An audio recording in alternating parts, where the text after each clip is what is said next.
میری 10ویں اور آخری گزارش آپ سے یہ ہے، ہر حالت میں علماء کے ساتھ جڑے رہیں، ہر حالت میں علماء کے ساتھ وابستہ رہیں۔ یہ علماء معصوم نہیں، متقی ہیں۔ معصوم الگ ہے، متقی الگ ہے۔ معصوم اسے کہتے ہیں کہ جس سے اللہ تعالیٰ گناہ نہ ہونے دے، وہ انبیاء ہیں۔ متقی اسے کہتے ہیں جو گناہ نہ کرے، اور اگر گناہ کر لے تو پھر توبہ کر لے۔ ان اولیاء الا المتقون، رسول اکرم صلی اللہ علیہ وسلم خاتم المعصومین ہیں، خاتم المتقین نہیں ہیں۔ عالم معصوم نہیں ہے، عالم متقی ہے۔ جو گناہ نہ کرے وہ بھی متقی ہوتا ہے، اور جو گناہ کر کے توبہ کر لے وہ بھی متقی ہوتا ہے۔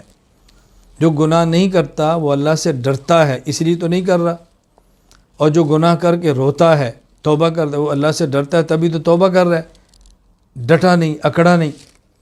علماء سے جڑے رہیں ہر حال میں، علماء سے اپنا تعلق مضبوط کریں، کچھ کمی اور کوتاہی دیکھیں تو دفن کریں، درگزر کریں۔ رسول اکرم صلی اللہ علیہ وسلم فرماتے، اللہم انی اعوذ بک من خلیل ماکر ان رأى حسنۃ دفنہا و ان رأى سیئۃ اضاعہا۔ اے اللہ مجھے ایسے دوست سے بچا لے۔ یہ اللہ کے نبی ہمیں سکھانے کے لیے فرما رہے ہیں۔ حضور کے دوست تو ایسے نہیں تھے، ان کے دوستوں صدیق اکبر تھے، عمر فاروق تھے، عثمان و علی تھے، معاویہ تھے رضی اللہ عنہ، ان کے دوست تو وہ تھے۔ ہمیں سمجھانے کے لیے دعائیں مانگی جا رہی ہیں، اللہ ایسے دوست سے بچا لے جو نیکی دیکھے تو دفن کر دے، اور کوئی کمی دیکھے تو دنیا کو بتاتا پھرے۔ اور میں معذرت کے ساتھ کہتا ہوں، دوستوں کو چھوڑیں، آج یہ خامد اور بیوی کا معاملہ ہے، خامد اور بیوی کا معاملہ یہ ہے۔ بس بیوی کی خوبی دیکھی، دفن کر دی، برائی دیکھی تو چرچا ہے، شوہر کی اچھی چیز دیکھی تو دفن ہوگی، شوہر میں خامی دیکھی تو پھیلا دیا، میرا شوہر ایسا ہے، میرا شوہر ایسا ہے، میرا وہ جو اس کی خوبیاں بھی تو دیکھیں۔ آپ کی بیوی میں ایک نقص ہے تو 99 خوبی وہ بھی تو دیکھیں۔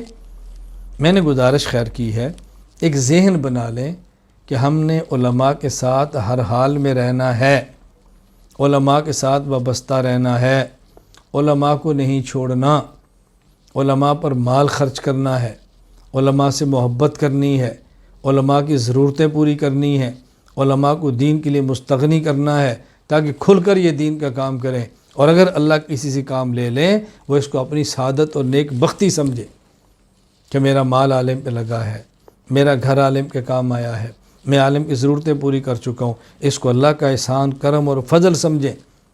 میری آخری اور 10ویں گزارش ہے، علماء سے جڑنا ہے، علماء سے وابستہ رہنا ہے، کسی حال میں علماء سے الگ نہیں ہونا۔ کوئی کمی اور کوتاہی دیکھ بھی لیں تو آنکھیں بند کریں، خلوت میں سمجھائیں، جلوت میں اس کے تذکرے نہ کریں، اور علماء میں کوئی باہمی اختلاف دیکھ لیں تو وہ بڑے ہیں، ان کی آپس کی باتیں آپس کو اچھالا نہ کرو۔ ایک عالم کی باہمی بات کو لے کر دوسرے کی پگڑی مت اچھالو، دوسرے خلاف باتیں مت کرو۔ علماء کے ساتھ رہیں، علماء کا تحفظ کریں، علماء کے اخراجات کا خیال کریں، تنخواہیں نہیں، علماء خدمت میں ہدایہ پیش کریں، اپنے محلے کے امام کو سنبھالیں، قریب مدرسہ ہے وہاں مدرس کو سنبھالیں، مسجد کے خطیب صاحب کو عزت سے ملیں، اللہ تعالیٰ برکتیں دیں گے، اللہ تعالیٰ آپ کو دین کی سربلندی کا ذریعہ بنائیں گے، دین کو پھیلنے کا ذریعہ بنائیں گے۔ یہ اللہ کے نبی کے وارث ہیں، ان سے محبت حضور صلی اللہ علیہ وسلم کے علم کی وجہ سے ہے، ان سے محبت حضور اکرم صلی اللہ علیہ وسلم کی وراثت کی وجہ سے ہے، ان سے محبت اللہ کے دین کی وجہ سے ہے۔ یہ ذہن بنا لیں۔ اللہ تعالیٰ مجھے اور آپ سب کو عمل کرنے کی توفیق عطا فرمائے۔ وآخر دعوانا الحمد للہ رب العالمین۔